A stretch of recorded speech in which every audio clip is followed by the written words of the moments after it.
In the last few lecture, we discussed about the response of structures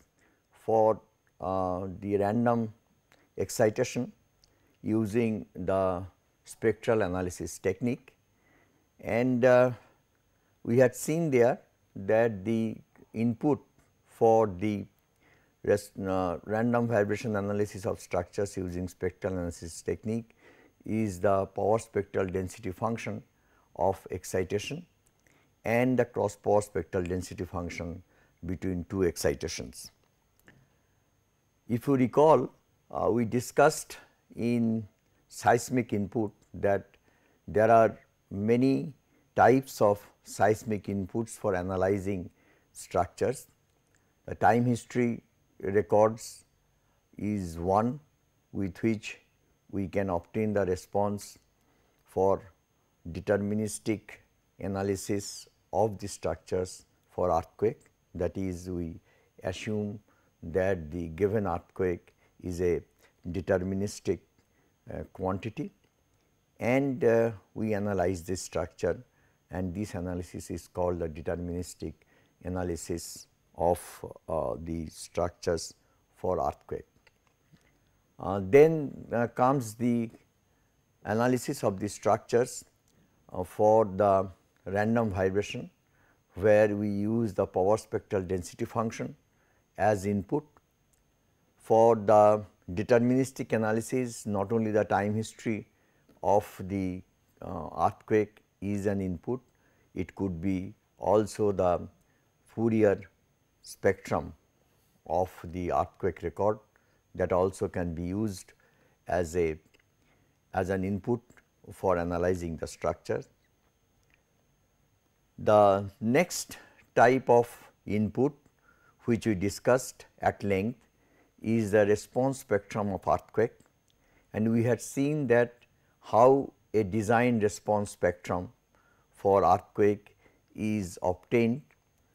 and the different kinds of response spectrums that are available in the literature. Out of these different kinds of response spectrum, the response spectrum of acceleration, better it is called response spectrum of pseudo acceleration, that has been adopted as an input for the response spectrum method of analysis for structures. In any earthquake code prescribing the code provisions for the analysis and design of structures for earthquake, a response spectrum, that is the pseudo acceleration response spectrum, is specified,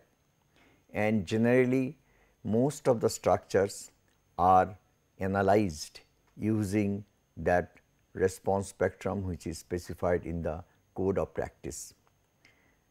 The response spectrum method of analysis has become a very popular method of analysis for earthquake engineers for quite a few reasons. For example, the response spectrum method provides a technique for performing an equivalent static lateral load analysis. Now, that is the most attractive part of this analysis, because it is very suitable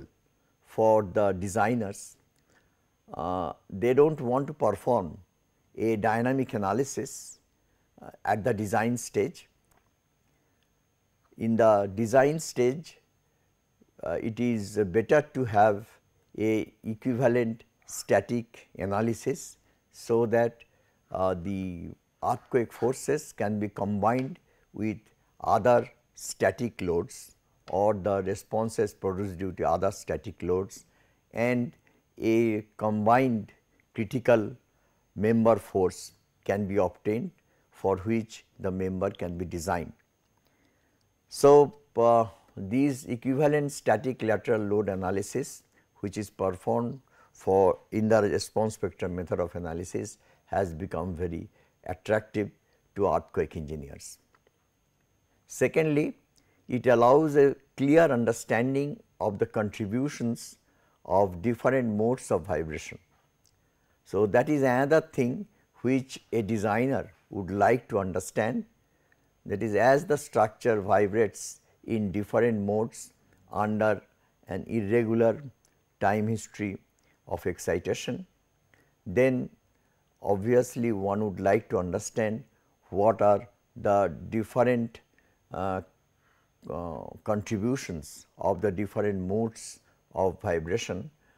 in the structure. And once they understand that, then one can consider how many modes they would take into account for finding out a good estimate of the response of the structure for which they would perform the design. Further, this also gives a physical understanding of the behavior of the structure when it is undergoing a vibration under earthquake. Then it offers a simplified method for finding the design forces for structural members for earthquake. So, this is so because the forces are computed using a static load analysis. Therefore, the method is a simplified method, and that a designer could consider in obtaining the design of these structures. The dynamic analysis part of this structure obviously is more complicated compared to a static analysis, and therefore, when this entire concept of response spectrum method of analysis was developed to find a simplified equivalent static load lateral load analysis, then the method really became a very popular method. It is also useful for approximate evaluation of seismic reliability analysis.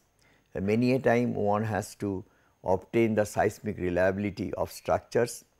and in place of doing a rather complex dynamic analysis, one can perform a simplified equivalent static lateral load analysis for structures, and using the results of that one can also obtain a seismic reliability analysis of structures. The concept of equivalent lateral force for earthquake is a unique concept because it converts a dynamic analysis partly to dynamic and partly to static analysis for finding maximum stresses. It is partly dynamic and partly static because of the reason that in the first part of the analysis one has to find out the mode shapes and frequencies of the structures, and in finding out the mode shapes and frequencies of the structure one has to perform a dynamic analysis of the system, or rather you can say one has to solve a eigenvalue problem. Once the mode shapes and frequencies of the structures are known, then rest of the analysis is a static analysis, and therefore, it is called partly a dynamic analysis, partly a static analysis. The most important thing in the seismic design is the maximum stresses that is developed in the members, so that the members can be designed for those forces. The designers really are not interested in the time history of the stresses, because the maximum stress that is of direct interest to them. And these method provides directly the maximum stresses which are induced in different members due to earthquake. Equivalent lateral force for an earthquake is defined as a set of lateral force which will produce the same peak response as that obtained by dynamic analysis of structures. This is the most attractive part of the equivalent lateral load analysis for earthquake, because we construct a set of equivalent static lateral load in each mode of vibration, and this set of lateral load, when is applied to the structure, it provides a response of the structure. That response happens to be equal to the maximum dynamic response that the structure would have undergone if it were vibrating only in that mode. So, if it is assumed that the structure is vibrating only in one mode, then this equivalent lateral force can straightaway provide us the maximum response the structure would undergo in that particular mode of vibration. Obviously, the equivalence is restricted to a single mode of vibration. The response spectrum method of analysis is developed using the following steps. First, a modal analysis of the structure is carried out to obtain mode shapes, frequencies and modal participation factor. All of you have done this exercise when you have undergone a course in dynamic analysis of structures. The mode shapes and frequencies, they are very routinely obtained for any given structures, provided the mass matrix and the stiffness matrix corresponding to the dynamic degrees of freedom are known. And once we have the mode shapes and frequencies, then one can find out the mode participation factor for each mode that we will see little later. Then using the acceleration response spectrum, which is given in a code, an equivalent static load is derived which will provide the same maximum response as that obtained in each mode of vibration that I have explained earlier. The maximum modal responses are combined then to find total maximum response of the structure. The first step, that is the finding of the mode shapes and frequency of the structure, that is a dynamic analysis, while the second step is a static analysis, because we obtain an equivalent static load and carry out a static analysis. The first two steps do not have any approximation, that is, we do not compromise any accuracy in these first two steps, and they are derived from the, they can be derived from the first principles, while the third step, that is when we are combining the maximum responses in different modes of vibration, then we make some kind of approximations. As a result of that, the response spectrum analysis is called an approximate analysis, but applications show that it provides mostly a good estimate of peak responses. So, the response spectrum method of analysis, although it is called an approximate analysis because of the combination of the contributions of the different modes, yet the method is found to be very useful and it can provide or estimate the peak responses quite satisfactorily. The method as such is developed for single point, single component excitation for classically damped linear systems. However, with additional approximations, it has been extended for multi-point, multi-component excitations and for non-classically damped systems. So, first what we will do is that we will look into how we come into the response spectrum method of analysis or develop the required equations for obtaining the response using the response spectrums of earthquake for single point, single component excitations and for classically damped linear system, that is where the damping of the structure is constructed out of the modal damping ratio and it is defined for one type of material. That means, if the structure is constructed out of one type of material for which the damping ratio is specified, then we can obtain or derive the required equations for the response spectrum method of analysis. When we encounter a structure which is not classically damped systems, like a structure in which two kinds of materials are used, for example, steel and concrete,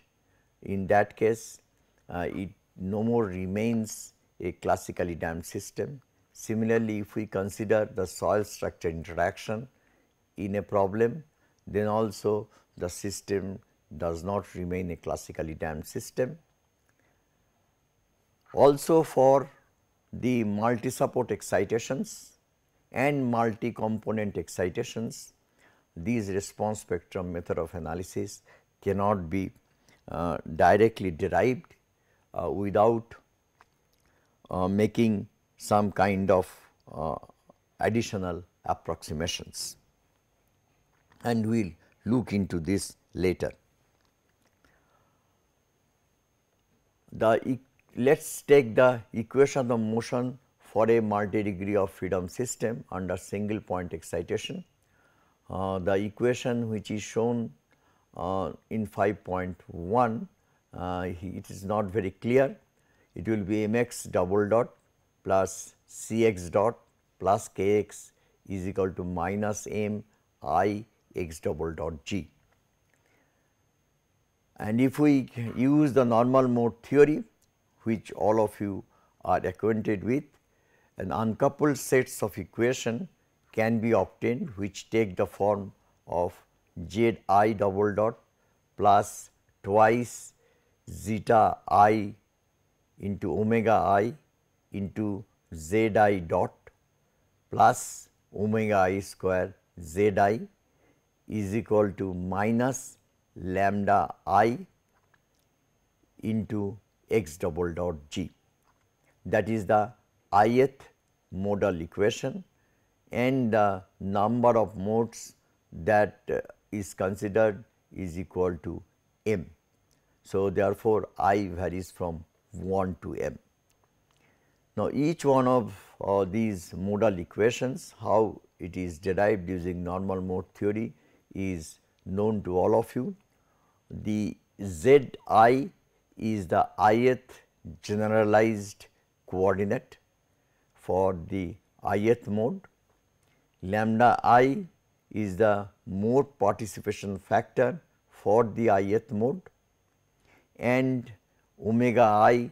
is the natural frequency for the ith mode. The lambda I, that is the mode participation factor, is obtained using this formula, that is phi I t m I divided by phi I t m phi I, where phi I T is the transpose of the ith mode, and I is an influence coefficient vector generally consisting of 1 1 1 1 or 1 0 1 0 1 0, which we discussed in connection with the response analysis of structures to the deterministic ground motions. So, using these formula, one can obtain the value of lambda I, and once we have the lambda I, then one can solve each one of these modal equations in time, and then the responses for the original structural coordinate system, that is xi, can be obtained by using equation 5.3, that is we multiply the phi I with z I, where phi I is the ith mode shape and z I is the time history of the generalized coordinate for the ith mode, and this xi is also a time history of displacement in structural coordinate. And the value of xi that I get is the response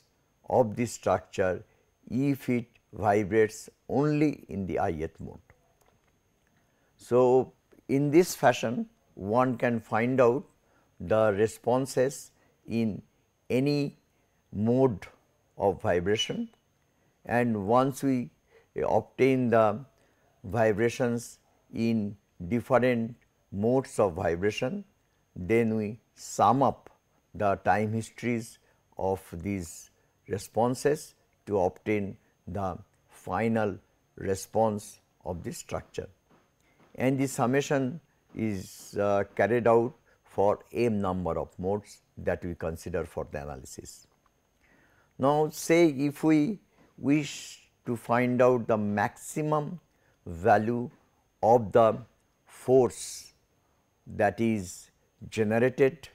in the structure during its vibration in the ith mode, and we call it as Fsi, then Fsi can be obtained by simply multiplying the stiffness matrix of the structure with xi, that is the displacement that is taking place in the ith mode of vibration, and this can be written as k into phi I into z I, which is given in or rather using equation 5.3. Now, as the undamped mode shape phi I satisfies the following equation, that is k phi I is equal to omega I square m phi I, giving rise to the what is known as the eigenvalue problem, then one can substitute for k phi I and can write down the Fsi, that is the force which is attracted in the ith mode of vibration, equal to omega I square m phi I into z I. Since z I is a single quantity or the time history of a single quantity, one can find out a maximum value of z I, and then the Fsi would be the maximum force that is developed onto the structure in the ith mode, and this is called as Fsi max equal to m phi I into omega I square into z I max. This z I max is the maximum displacement in the generalized coordinate in the ith mode. Now, let us go back to the development of the displacement response spectrum. If you recall, the displacement response spectrum for an earthquake is obtained by analyzing the single degree of freedom system with a specified damping and a frequency for a given record of earthquake and finding out the maximum displacement. And this maximum displacement that we get for the single degree of freedom system is plotted against Ti, which is equal to 2 pi by omega I. And this way one can have a plot of the maximum displacement of the oscillator against time period t, which is called the displacement response spectrum. And this displacement response spectrum is obtained for a given damping ratio xi I. Therefore, if we use that definition of the displacement response spectrum, then Zi max that is obtained is nothing but the is equal to lambda I into SDI, where SDI is the displacement response spectrum ordinate at time Ti or period Ti is equal to 2 pi by omega I and is valid for a given damping ratio xi I. It is to be multiplied by lambda I because originally the equation that we had is this equation, that is on the right hand side of this single degree of freedom equation. It is not x double dot g, it is multiplied by lambda I. Therefore, lambda I comes into picture here. So, Zi max can be written as lambda I into SDI. So, therefore, for a given earthquake, if we know the displacement response spectrum, then corresponding to the time period omega 2 pi by omega I and the damping ratio xi I, one can obtain the value of SDI from the displacement response spectrum curve, and that gets multiplied by lambda I, and that gives you the value of Zi max. Then we know the relationship between the displacement response spectrum and the pseudo acceleration response spectrum, loosely called the acceleration response spectrum, and that is SA is equal to omega square into SD. Then that equation now can be written as FSI max is equal to lambda I into m into phi I into Si, that is we substitute in place of omega I square into SD the value of SAI, and this quantity is called PEI, that is the equivalent static load, and this equivalent static load produces a maximum displacement of the structure if it were vibrating only in the ith mode. Therefore, this load PEI is an equivalent static load, and if this equivalent static load is applied onto the structure statically, it will produce a displacement in the structure which will be equal to the maximum displacement that the structure would have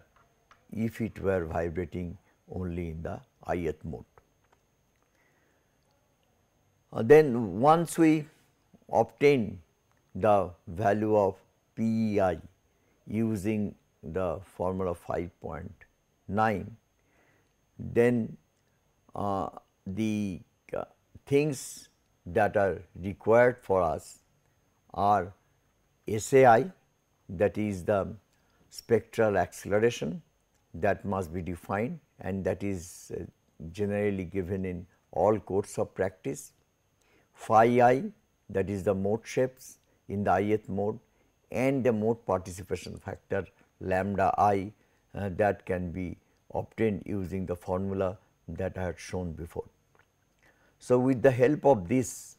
now one can obtain PEI, and once you obtain PEI, then one can obtain the maximum displacement that the structure would have if it were vibrating only in the ith mode. And the analysis that we perform in equation 5.10 is a purely a static analysis. So, therefore, we see that in finding out the equation 5.9, we step by step follow the normal mode theory, come to a single degree of freedom equation, and for that single degree of freedom equation one can find out the maximum displacement of the structure if it were vibrating only in that particular mode. So, this is the main derivation that goes behind the development of the response spectrum method of analysis, and once we obtain the value of PEI, then the entire problem is converted to a static problem, that is PEI is applied statically onto the structure, and we can not only obtain the response or the displacement of the structure, but also can find out bending moment, shear force or any other quantity of interest for a particular mode. And for this reason we call PEI as the equivalent static load for the ith mode of vibration. Since both response spectrum and mode shape properties are required in obtaining PEI, it is also called modal response spectrum analysis. And it is evident from the above discussion that both dynamic and static analysis are involved in the method of analysis using response spectrum. So, up to this part there is no approximation, it can be straight away derived using the normal mode theory, and one can find out an equivalent lateral load for each mode of vibration. Then one has to combine these modes or the modal responses obtained in each mode of vibration, and these modal responses are the maximum responses that would have occurred if the structure were vibrating in that particular mode. And then we have to combine these responses in order to find out the total response of the structure. Now, in this part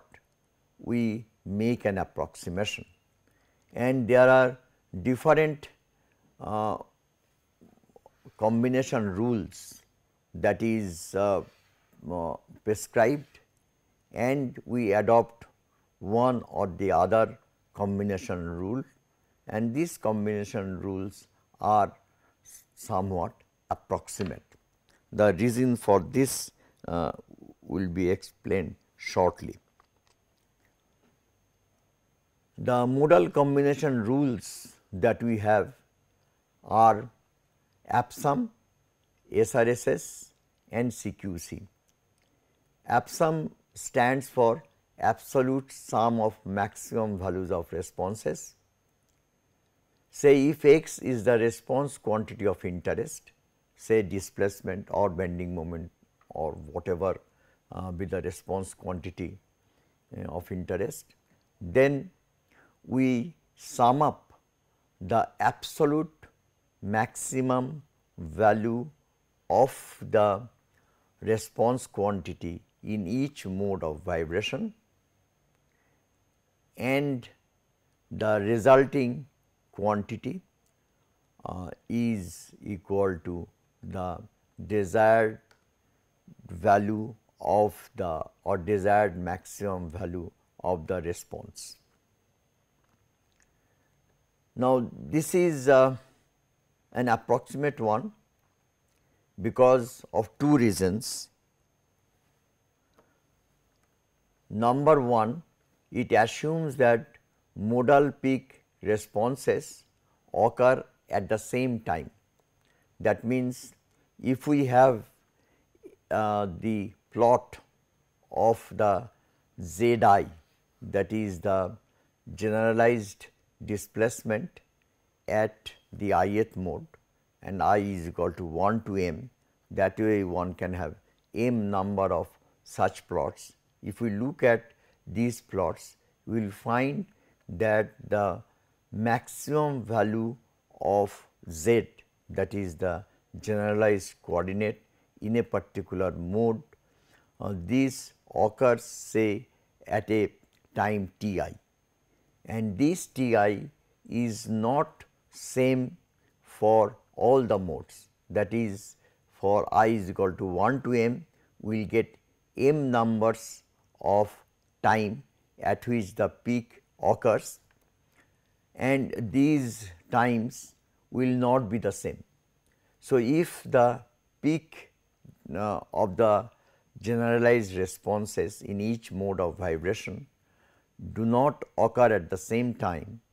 then the addition of the absolute value of the maximum responses, that clearly do not give the actual peak value of the response. Secondly, it ignores the algebraic sign of the response, that would be made clear with the help of figure 5.1, and say this is the figure. Said we are interested in a particular top story of displacement in a multi-story building, and when we combine the effect of all the modes and find out the time history of displacement using normal mode theory, then the maximum displacement that takes place say is at t is equal to 6.15. Now, if we consider the first generalized displacement, then the first generalized displacement we find that the maximum value is occurring at t is equal to 6.1, and at that time the value is negative, not positive. So, therefore, we can see that if we sum up the absolute values, then it is ignoring the sign. Similarly, second generalized displacement, here we see that the time at which the maximum displacement that is occurring is equal to 2.5. So, there is a difference between the times at which the maximum generalized displacement in each mode of vibration that takes place, but also the signs could be different, that is, it could be sometimes plus or sometimes minus, and the total response or displacement time history has a different kind of plot, where the maximum or peak displacement occurs at a different time. Thus, the summation that we have considered in equation 5.11 is an approximate one. Now, this value of the response that we get from APSUM generally is conservative, because it is firstly ignoring the sign, and then also it is assuming that the responses in each generalized coordinate occur at the same time. Next rule is the SRS combination rule, which denotes square root of sum of squares of modal responses. Now, the idea behind this is that the maximum responses that occur in each mode, they are occurring at different times, and these quantities, that is the maximum response in each mode of vibration, there is no relationship between them, and each one of them is assumed to be a independent random variable. Now, if you are wanting to combine n number of independent random variables, then the best way to combine them is by taking the square of those values and then add them together and take a square root of that. So, that is what is known as SRSS combination rule, and 5.12 explain that, that is the maximum displacement is equal to the summation of xi max square, and the summation extends from I is equal to 1 to m,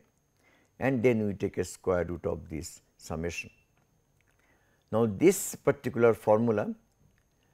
is valid when frequencies are well separated, that is they are not close enough, because if they are close, that means two frequencies in the two modes are very close to each other, then it is expected that there will be a correlation between the responses of the two modes, and if the frequencies are well separated for the two modes, then we expect that the maximum values that we obtain in the two modes will not be that much correlated. So, therefore, this equation 5.12 is developed with an assumption that the maximum values in each mode of vibration are independent random variables, and they are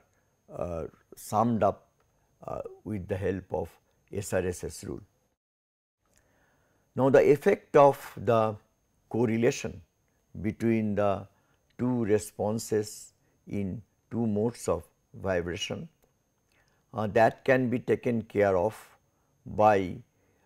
just modifying equation 5.12, and the rule that we use for that is called CQC rule, or complete quadratic combination rule. The complete quadratic combination rule is given in equation 5.13, and we can see that it consists of two parts. First part is simply the SRSS rule that we have used before, and the second part of the equation contains rho ij, where rho ij is the correlation between the two modes of vibration, and xi and xj are the maximum values of the responses in the ith and jth mode. Now, second mode or the second term is valid for I not equal to j. When I is equal to j, then it is perfectly correlated, and the equation only then becomes only simply xi square. The second term in fact includes the degree of correlation that exists between the two modes. And since the second term has the value rho I j into x I into x j, then this particular quantity could be plus or minus, that is depending upon the value of x I and x j. So, the SRSS rule, which ignores the second term, can provide a higher value compared to the CQC rule, or in other words, the CQC rule quite often estimate less value than that provided by SRSS rule. Now, the various expressions for the correlation between the two modes are available in the literature. We have taken here two such correlation coefficient expressions. One is given by Rosenbluth and Elordi, that is given in equation 5.14,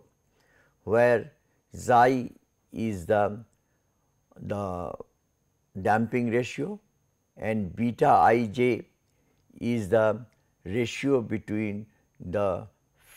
natural frequency in the ith mode and the jth mode. So, you can see here the two equations are slightly different in their form, and using these equations one can obtain the value of rho ij that is required for finding the response using CQC rule. And to find out this rho ij, what we should know is the ratio between the frequencies of the two modes which are known to us, and the damping ratio xi, which is specified. So, the CQC rule can be easily implemented in place of SRSS rule, and that is done for cases where we find the two frequencies are close, very close to each other in a particular structure. And one can compare as such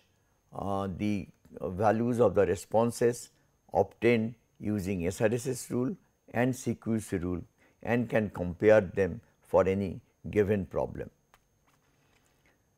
The SRSS and CQC rules for combining peak modal responses are best derived by assuming earthquake as a stochastic process, and there are exclusive papers for that, and using those principles one can show that one can justify the combination rule that we use for that we classically used for combining the modal responses in the response spectrum method of analysis. Now, as both response spectrum and the power spectral density function represent frequency contents of ground motion, a relationship exists between the two. So, that is a thing that one should take note of, because the response spectrum of any earthquake is nothing but the maximum value of the responses or the displacement response plotted against time period, or it could be plotted against the frequency, and from that one can obtain the response spectrum for acceleration simply by multiplying the response spectrum for displacement with omega square. So, this gives basically a distribution of the energy of the earthquake with frequency, or indicates a distribution of the energy of earthquake, and that is what is the major frequency component that exists in the earthquake. Similarly, power spectral density function, since it is a plot of the variance or the mean square value of the process with frequency, then this also provides an idea about the major frequency content of the earthquake process. So, therefore, there is a relationship, or there is expected to have a relationship between the PSDF and the response spectrum of an earthquake, and this has been established by many researchers, and the relationship between the two for the smooth response spectrum and smooth power spectral density function have been given, and one such relationship is shown over here, and here in this we can see that the power spectral density function is related to the displacement response spectrum D, and P0 is called the peak factor, and tau is the duration of the earthquake. So, if the duration of the earthquake is known and the frequency, there are different frequencies omega, one can obtain a relationship between the displacement response spectrum for a given value of xi with the power spectral density function of the acceleration which is Sx double dot g. Now, this derivation is obtained using what is known as the or is derived using the concept that the earthquake is modeled as a stationary random process, and using that one can find out this particular expression. Apart from that, we will require the cross power spectral density function between the two processes in an earthquake, and these relationships would be required when we will extend